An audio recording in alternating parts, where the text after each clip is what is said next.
जहां मान्यवर पप्पू यादव जी थे, जिस दल में वो दल नहीं बनाया था, आजादी के बाद नहीं बना था, आपदा प्राधिकरण हमने बनाया। वो FIR होता है, अंचलाधिकारी को रिपोर्ट करना होता है, उसकी एक सरकारी विधिवत प्रक्रिया है। हाँ बिल्कुल, मेरे पास डेटा मंगा देंगे। ये सब तो तुरंत मेरा कि जिस एरिया में पप्पू यादव 10 लाख बांटे हैं, वहाँ नीतीश जी कितना किए हैं? हाँ दीजिए, अभी मिलेगा, अभी तो दीजिएगा। हमको जो जानकारी निर्भया कांड के बाद कि ऐसा करने का किसी को अधिकार नहीं है। आने वाले डर गए थे कि अब इस 10 लाख पर भी जांच न बैठा दे नीरज जी। ना जांच तो हम नहीं बैठाते हैं, हम कानून का एहसास कराते हैं। 10 लाख बांटे तो हिसाब दीजिएगा ना भाई। मांगिएगा आप? हम मांगेंगे, सरकार? अरे आपको मांगेगा, जो केंद्रीय एजेंसी है वो मांगेगा इनकम।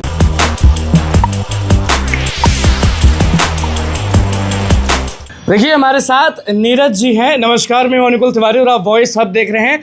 आप एक शख्स से बीच में नाराज चल रहे थे, नाम है उनका पप्पू यादव। आप गरज रहे थे, अंदर भी गरज रहे थे, बाहर भी गरज रहे थे और हमेशा आप जांच की मांग करते हैं। तो जहां सरकार को मदद करना चाहिए वहां पप्पू यादव जेल से निकले हैं और आपको देखने को शायद मिला होगा कि नहीं मिला होगा, लेकिन हर जगह ये है कि 10 लाख रुपए बांट दिए कल कुर्सेला की तरफ जाके, जहां दुकान वाला हादसा हुआ था। आपको मालूम है या नहीं?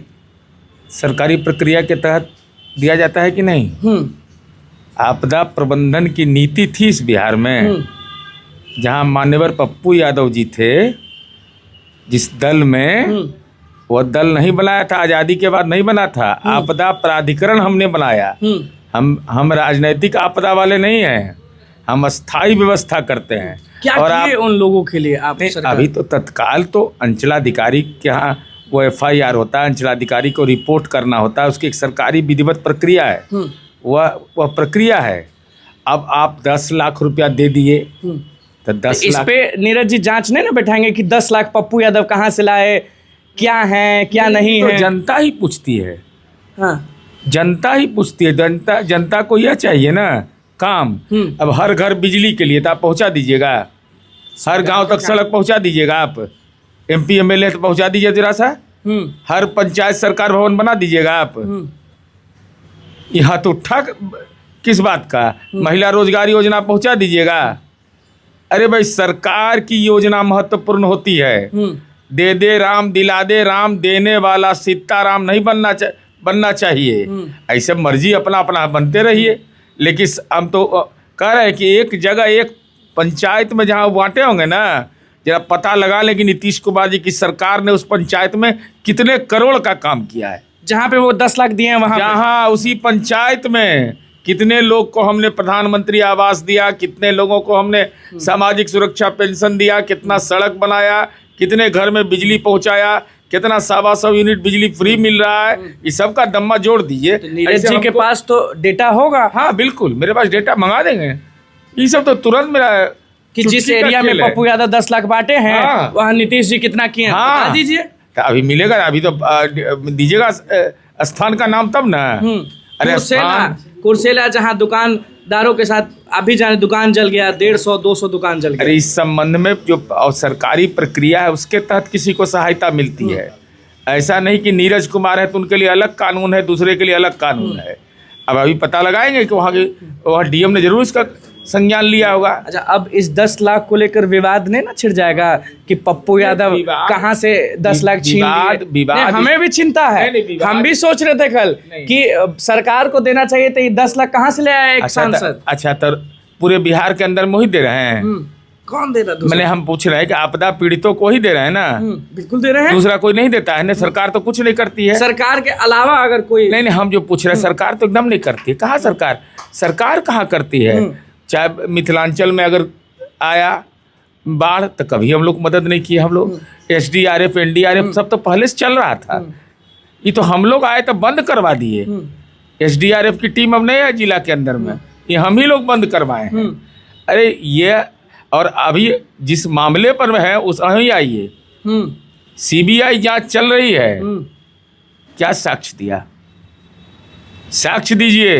किसको कह रहे हैं? पप्पू जी को कह रहे हैं? और किनको कहेंगे? जो आरोप लगा रहे हैं तो उनको कह रहे हैं ना। नाम तो ले रहे हैं, लगातार नाम ले रहे हैं। नाम लेने का कि कोई मतलब खगड़िया नहीं का संजय है। तो खगड़िया का कोई है संजय? 1000 का नाम, पिता का नाम, उसका गांव गोत्र सब बताइए। सीधे सामने आइए। सीबीआई को सीधा दीजिए। भाई क्या दिक्कत है? पुलिस को नहीं दिया तो कौन है? तो कौन मोहल्ला में ये हवाबाजी ना है? साक्ष्य दीजिए। एकदम नहीं, नाम पता सहित लिखित आवेदन दीजिए। क्या करिएगा? हमारी नाम पता जानकारी- सब दे प्रूफ के अरे साथ। हमको थोड़े जांच करना, हम जांच एजेंसी हैं। जांच एजेंसी जो है वो उसका दायित्व है। आपका दायित्व है कि अगर अपराध के बारे में जानते हैं तो इसकी जानकारी संबद्ध मशीनरी को दीजिए। अगर नहीं दीजिएगा तो यह भी एक गुनाह है। कि बोल दिया उसके बाद दे नहीं रहे। हमें दीजिएगा ना भाई, हम जान जाए कि यह क्राइम हो रहा है तो हम बताएंगे ना। अगर शराब कहीं बिक रहा है, अब पोल पर हमने लिख दिया है कि शराब का टोल फ्री नंबर, और अगर आप खबर नहीं कर रहे तो क्राइम नहीं है। सब जानते हुए अपराध कर रहे हैं आप। इसलिए ऐसा नहीं, तथ्यों के साथ, विधिवत साक्ष्य के साथ जो भी उपलब्ध है आपके पास, वो दीजिए। उसके आधार पर अच्छा, बहुत लोग बिहार और में- नाम भी गुप्त रखा जाता है। अच्छा, बिहार में बहुत लोग सोचने लगा जब से आप गरज रहे हैं कि पप्पू यादव से अलग आपका कुछ। नहीं, हमको किसी से कोई अलग नहीं है। मेरा एक विषय पर बहुत जहाँ तक हम सुने वाले तो आप मान सम्मान तो देते ही मान सम्मान बिल्कुल देते हैं, पूरा सम्मान करते हैं। हमारी एक विषय पर आपत्ति है, जो कानून है उसका पालन करिए। पोस्को एक्ट है, किसी बेटी का, किसी के घर की बेटी हो, अगर ऐसी घटना हो तो ये सोशल मीडिया ट्रायल मत करिए। उसका नाम लेना, उसके पिता का नाम लेना, उसका गांव का नाम लेना, उसके वहाँ जाना, ये सब कानूनन गुनाह है। नहीं तो पोस्को एक्ट लोग पढ़ लें, बाकी करिए ना, राजनीति तो करना ही चाहिए। अगर सरकार कोई काम नहीं करिए तो आलोचना करिए, लेकिन पोस्को एक्ट के तहत जब मामला दर्ज है तो हमको जो जानकारी निर्भया कांड के बाद कि ऐसा करने का किसी को अधिकार नहीं है। तो आप, अगर हम जनप्रतिनिधि हम ही वह काम करेंगे तो लोग क्या सीखेगा? भाई आप लीडर हैं, 10 लाख 5.5 लाख वोटर के नुमाइंदा हैं। अगर आप ही वही काम करिएगा, अपराध पर जाइए। कोई निजी नीरज जी को नहीं है। ना, हमको निजी काहे के लगेगा? निजी हमको किसी से नहीं रहता है। कल को 20 लाख भी देंगे तो आप खुशी होंगे। नहीं, हम भाई आपको धन है तो दीजिए। इतना अरे धन धन कहाँ से है ये नहीं दिमाग में आता। ये नहीं होता कि जांच बैठा दें कि पता नहीं लगता है आजकल। आता, लेकिन आजकल पता नहीं लगता है। आजकल नई चुनौती राजनीतिक कार्यकर्ता को धने बल से है। अब गरीब आदमी तो राजनीति नहीं करेगा, कहाँ से 10 लाख लाएगा बेचारा, बांटेगा वो? तो 10 लाख 20 लाख 1 करोड़ वाला रहेगा तो हम लोग तो बीपीएल वाला है, तो हम लोग का तो कोई उपाय ही नहीं चलेगा। आपके पास कोई धन नहीं? ना, एक कोई हमको कह दे तो मान लीजिए कोई आप नहीं बांट सकते? ना, असंभव।